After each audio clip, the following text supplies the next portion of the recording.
Assalamualaikum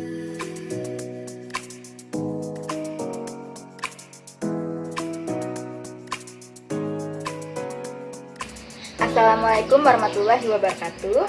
Salam sejahtera untuk kita semua. Hai, saya Nur Fitriana, mahasiswi dari Institut Islami, Program Studi Manajemen Komunikasi. Pada kesempatan kali ini, saya ingin membahas sedikit tentang sejarah kedekatan antara Palestina dengan Indonesia.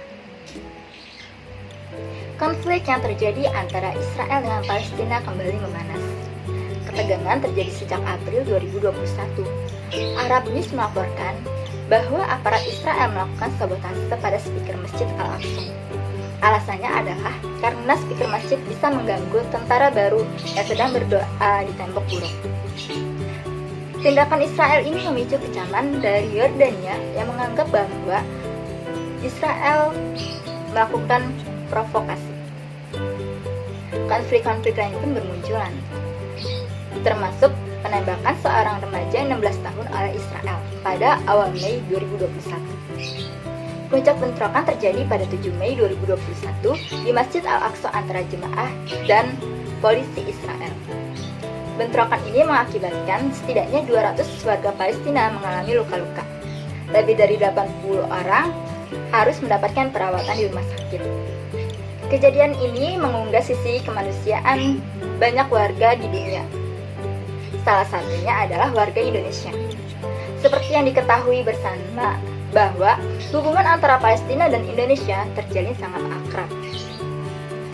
Dan seperti apa keakraban yang terjalin antara Palestina dengan Indonesia? Serta bagaimana awal mula kedekatan tersebut terjalin? Berikut penjelasannya. Indonesia dan Palestina merupakan negara-negara dengan mayoritas penduduknya beragama Islam. Indonesia dan Palestina juga mempunyai sejarah yang serupa, yaitu pernah merasakan berada dalam penjajahan oleh bangsa lain. Palestina yang merasakan sakitnya dijajah, ikut mendukung kemerdekaan bagi bangsa yang sama-sama dijajah seperti Indonesia. Sejarah tentang kedekatan Indonesia dan Palestina yang paling dikenal adalah pengakuan kemerdekaan Indonesia oleh Palestina. Bahkan, Palestina dan Mesir menjadi negara yang paling pertama mengakui kedaulatan Indonesia. Dalam buku Diplomasi Revolusi Indonesia di Luar Negeri yang ditulis oleh Ketua Panitia Pusat Perkumpulan Kemerdekaan Indonesia, Muhammad Zain Hasan El-Sid, terdapat penjelasan mengenai bagaimana Palestina memberikan selamat dan pengakuan kemerdekaan Indonesia dari negaranya di sana. Bahkan, sebelum seruan pengakuan kedaulatan itu dikemanakan, seorang saudagar kaya dari Palestina, Muhammad Ali Taher, datang ke Indonesia dan menyerahkan banyak sekali hartanya kepada Bank Arabia di Indonesia sambil berkata, "Terimalah semua kekayaan saya ini untuk memenangkan perjuangan Indonesia." Kedekatan Indonesia dengan Palestina tidak hanya terjadi di masa lalu, bahkan hingga saat ini Indonesia merupakan negara yang paling dicintai rakyat Palestina. Hal ini dikarenakan Indonesia merupakan negara yang paling banyak memberikan bantuan kepada Palestina. Bahkan, Dirjen Kerjasama Multilateral Kemenlu, Febrian Alfianto Rudyard, mengungkapkan bahwa pemerintah Indonesia akan memberikan bantuan sebesar 500.000 US dollar kepada Palestina.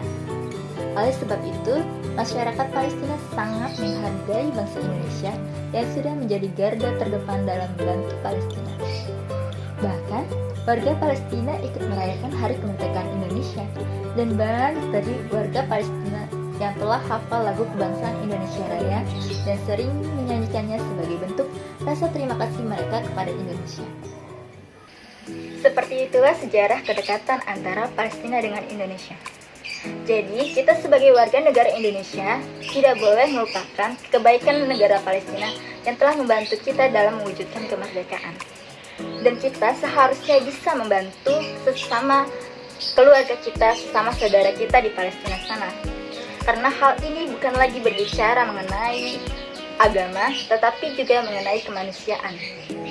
Semoga konflik antara Palestina dengan Israel bisa segera padam dan masyarakat Palestina bisa kembali merasakan hidup tenang. Sekian dari saya, kurang lebihnya mohon maaf. Wassalamualaikum warahmatullahi wabarakatuh.